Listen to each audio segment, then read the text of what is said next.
Historiquement vôtre. Vous écoutez Historiquement Vôtre et dans cette dernière demi-heure, vous le savez, nous essayons de comprendre ce que le passé peut nous raconter du présent, de notre quotidien. On part avec vous, David Castello-Lopez, je vais pas essayer de le faire en portugais cette fois, on part avec vous aux origines d'un objet, aujourd'hui d'un matériau, le papier bulle. Oui, tout à fait. Mathieu, Stéphane, vous vous souvenez qu'ici même, il y a quelques semaines, devant ce micro, j'ai démontré que les pailles coudées, quand on les tordait, faisaient un bruit différent selon que la paille était courte ou longue.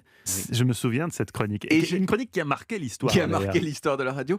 Et j'avais dit que j'attendais la personne qui écrirait un morceau de musique pour paille coudée.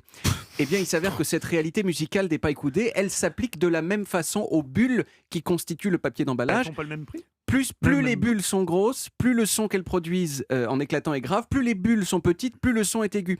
Et cette fois-ci, je ne me suis pas contenté d'appeler à ce qu'un morceau soit adapté, je l'ai fait moi-même. Mais non. Voici donc un morceau que je pense que vous connaissez, exécuté entièrement avec des bruits de papier bulle qu'on éclate.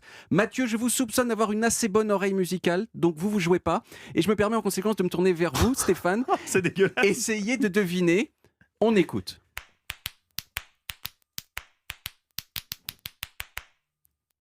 Alors, vous voulez savoir quoi, des petites bulles? mais Il n'a pas compris le passé. C'est dire que dans le quiz, il n'a pas compris qu'il y avait un quiz.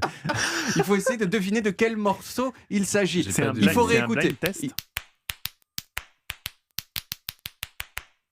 Tout de même, c'est un morceau que vous connaissez, je sais que vous le connaissez. Pourquoi c'est un morceau qu'on connaît? C'est notre générique. C'est votre générique, c'est le générique de l'émission Historiquement Vôtre. Et pour montrer que c'est bien ça, et maintenant voici une version orchestrée pour que vous reconnaissiez.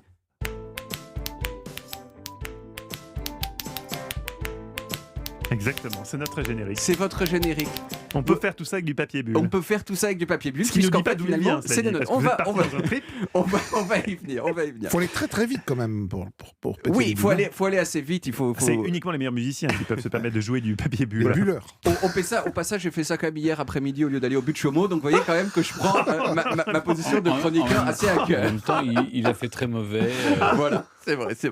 Bon, tout ça pour dire que le papier bulle, c'est trop sympa, parce que ça fait du bruit, mais aussi parce que c'est un objet qui possède deux vies. Une première, qui est sa vie de papier d'emballage, qui permet à toutes les choses fragiles que l'humanité produit de traverser la planète en gardant leur dignité.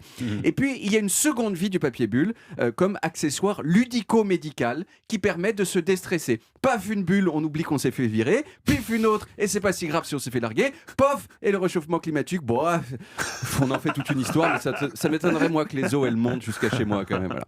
Mais alors, d'où vient cette merveille? D'où vient le papier bulle?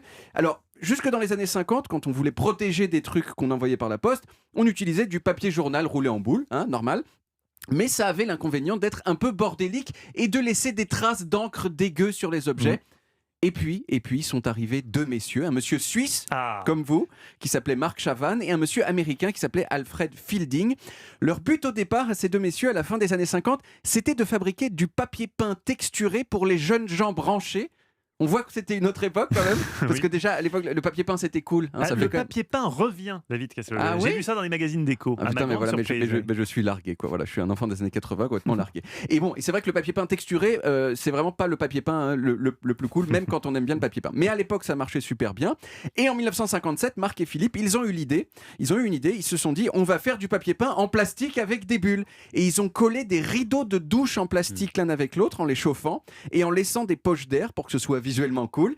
J'ai pas réussi à trouver de photos du résultat, mais mon intuition c'est que ça devait être complètement foiré. Voilà, c'est mon intuition moi. En tout cas, ça a été un échec. Alors ils ont imaginé plusieurs autres usages, c'est dur à dire, et ce n'est que 3 ans plus tard, en 1960, qu'ils ont eu l'idée de le vendre comme papier de protection pour envoyer des objets fragiles. C'est un truc refourgué en fait. C'est un truc. Ils ont dit, putain, ça a l'air sympa ce truc. Bon, papier peint ça marche pas. Ils ont essayé d'en faire du matériau pour faire des serres. Ça ne fonctionnait absolument pas non plus. Et là, en revanche, ça a marché. Et le premier client de Marc et Alfred, c'était IBM qui se servait du papier bulle pour protéger ses gros ordinateurs super chers. Alors aujourd'hui, l'entreprise qui s'appelle Sealed Air, elle existe toujours. Et en 2010, petit fun fact, elle produisait suffisamment de papier bulle chaque année pour faire 10 fois le tour de la Terre. Voilà. Information Mais en plus, intéressante. c'est du plastique, donc c'est pas du tout écolo. C'est pas friendly, écolo, c'est- mais oui, mais enfin bon, pour protéger, on n'a pas dit que c'était écolo, on a dit que ça protégeait bien Ah oui, les ça, objets qu'on envoie, Ça protège les objets, mais pas la planète. pas la planète. Ah oui. Quant au côté ludico-médical du papier bulle, l'entreprise, elle en avait conscience, puisque pendant longtemps, et peut-être même encore même maintenant, même si j'ai pas pu vérifier, il y avait des endroits au siège social de l'entreprise où les employés ils pouvaient s'isoler pour faire éclater des petites bulles C'est et trop passer un bon moment.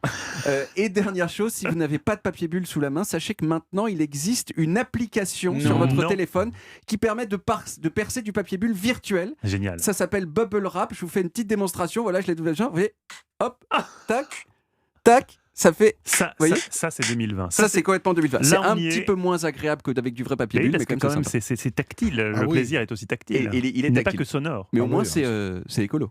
Hmm. Voilà.